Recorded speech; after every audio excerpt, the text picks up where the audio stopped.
Připravili jsme si pro vás pokus Faraonův had.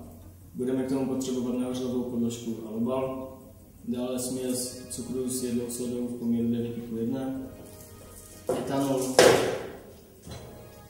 a cigaretový popel.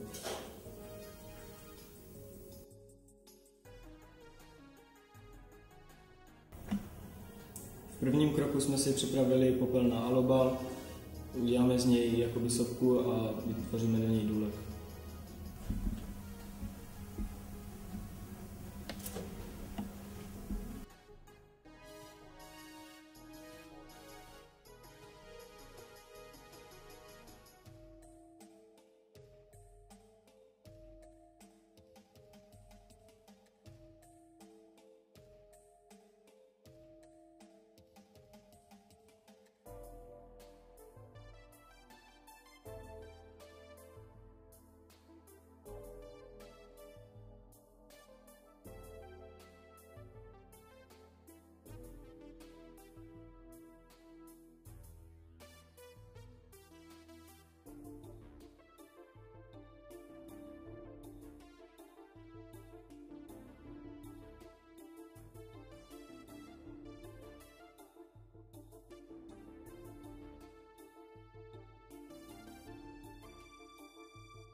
O čem v tom pokusu vlastně šlo, Danku?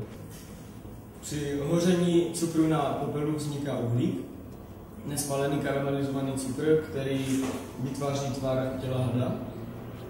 Endotermickou reakcí jedlé sody se uhlík nadouvá vznikajícím oxidem uhličitým. Karamel na vzduchu ihned tuhne a vzniká pěnový had, který pomalu roste. To je celý princip. Děkuji, že jste to důkladně vysvětlil, kolego.